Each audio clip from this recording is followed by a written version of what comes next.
Ok, deci bună, este Meitii și la un episod. Astăzi vedem ce s-a întâmplat cu Brawl Stars. Este un tip de la un băiat. Pentru cei mai micuți avem și subtitrări, o să vă traduc și eu absolut tot ce se vorbește aici. Ideea e felul următor, parcă toată lumea zice că vere Brawl Stars nu mai e cum era, gen, toată lumea simte treaba asta. Bineînțeles, e o chestie și faptul că am bătrânit jocul, dar mai e o chestie, așa că noi astăzi o să vedem de ce a murit Brawl Stars-ul.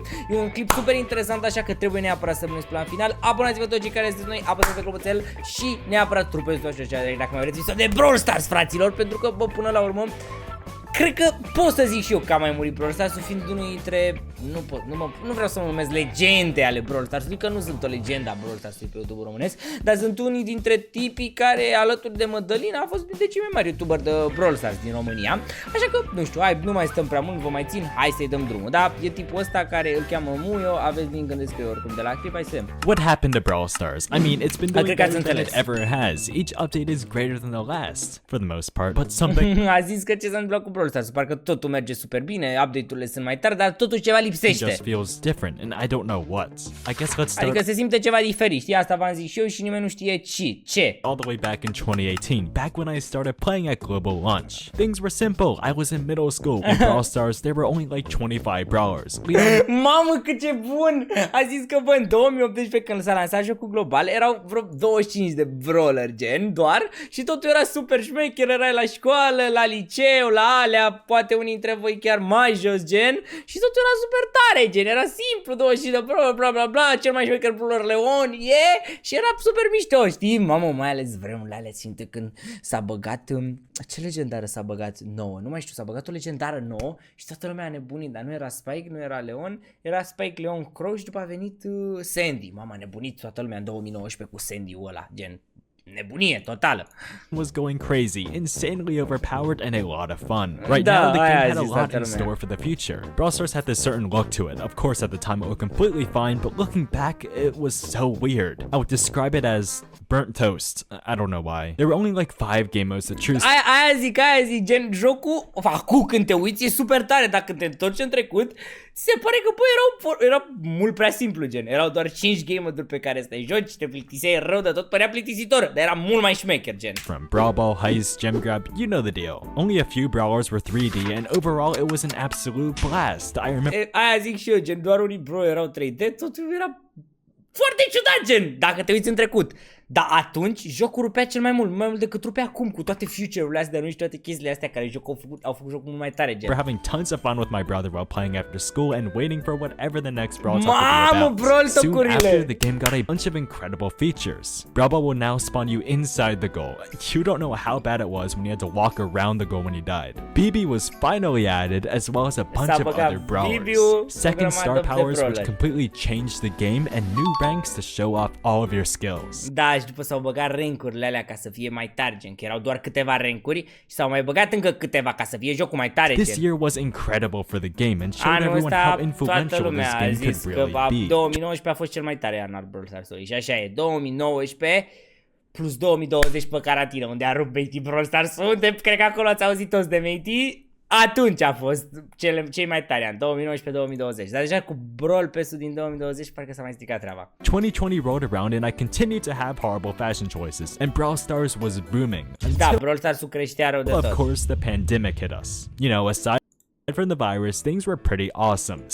Toată lumea a zis că atunci a venit virusul. Was now online, which means a full day of slacking off. Not just da, mă, fere, nu făceam școală și te jucam toată ziua Brawl Stars. Gen, pe bune, ziceți că nu făceați asta. For me, but for the entire world. And with that, mobile gaming was on the rise. With the influx of new mobile gamers, Supercell had to take advantage of this, which led to this year being even better than 2019. Da, deci 2020 chiar a fost cel mai bun an, asta a zis și băiatul. 11 new brawlers were added, making this the most we'll ever get in a year. Along with au băgat cei mai mulți brawler din joc, 11 brawler noi. Gadgets for every single brawler, which s-au băgat gadgeturi pe toți brawlerii. Proved to be a monumental addition, completely changing the way that we play. Și chiar s-a schimbat jocul atunci, mai ales pentru cei care jucau la un alt nivel, s-a schimbat jocul când au băgat gadget. For the better or for the worse. The Brawl Pass, which would soon become a staple of the game in its progression, because with the Brawl Pass, so many new things came into fruition. We got a new rarity, seasonal brawlers, and even more ways to spend money. Asta a zis el, adică totul a venit venit așa foarte ciudat, s-a băgat Brawl Pass-ul, a venit o nouă raritate, un nou loc în care să spargi banii, totul s-a schimbat. Mapmaker being the casual mode. Oh, and Super City Rampage.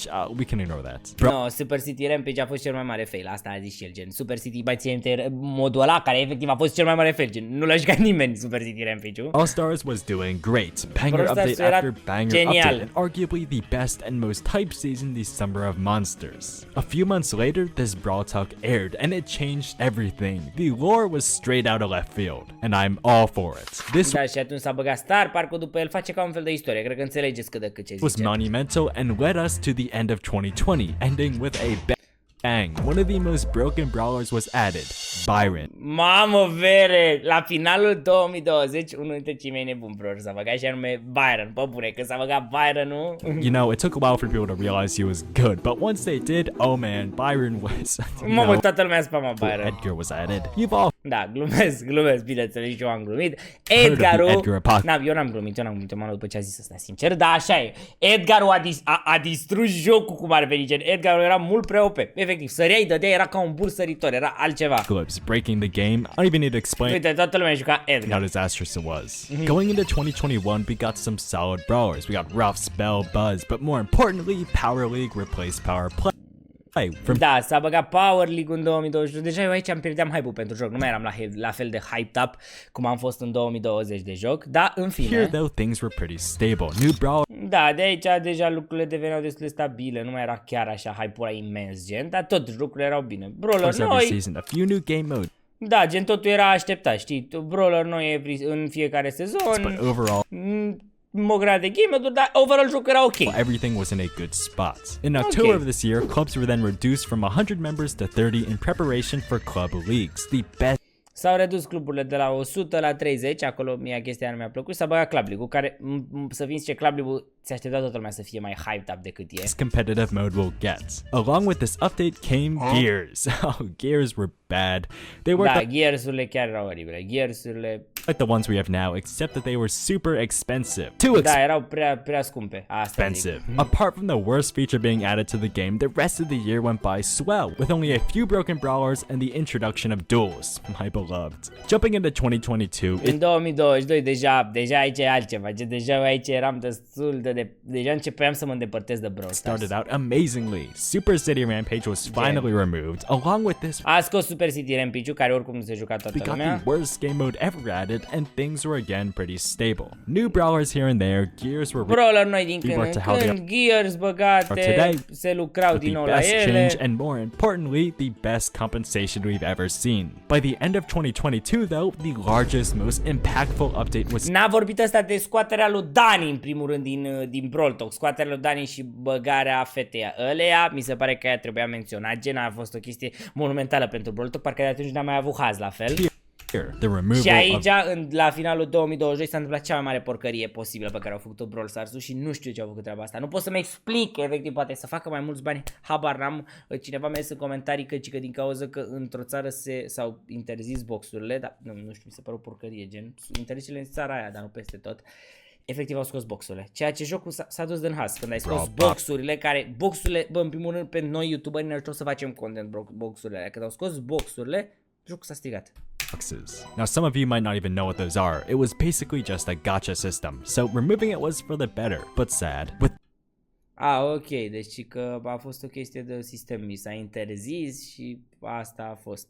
Ca și când era mai bine să le scoată, dar eu nu cred că era mai bine să le scoată. This though, a brand new progression system was here. Deci au băgat progresul ăsta care eu nici nu știu cum se lucrează încă cu el, e o porcărie, de atunci eu mi-am pierdut hype-ul de tot pentru new progression, less gold. No gold. Starting 2023, we got some huge changes. We got masteries, so the gold shortage won't impact players quite as much, and a whole lot of new customization for your profile. Și o grămadă de customizații pentru profil. And here we are, 5 years later, and I still have horrible fashion. I'd say acum 5 ani mai târziu și el că tot prost se îmbracare și husband-ul ăsta a făcut clipul. Brawl Stars is going to do well for many years to come. Sure, there were some pretty awful things that happened, but the game is in a constant rise with new players coming every update. That being da, ci că Brawl Stars merge bine, ce băiatul ăsta. Mi se pare că mai merge la fel de bine cum mergea. Said it might end up in a Clash Royale situation where there's so many characters that it gets near impossible to balance. And Da, aia zic și eu, că o să intre într-o situație în care sunt atât de caractere încât nici nu mai știi ce să faci. We just run dry of new creative ideas, but I trust the Brawl Stars team with my life. But none of that answers the question of why it feels so different. And there's Da, nici eu nu știu de ce se simte așa diferent, dar ziceți-mi voi în comentarii, pentru că tipul ăsta n-a răspuns, de ce Brawl Stars-ul nu se mai simte la fel. Credeți că doar din cauza vârstei sau că jocul chiar nu mai e la fel? Aștept părerea voastră în comentarii. Cam asta a fost, eu am fost Meitii. Love you, bye.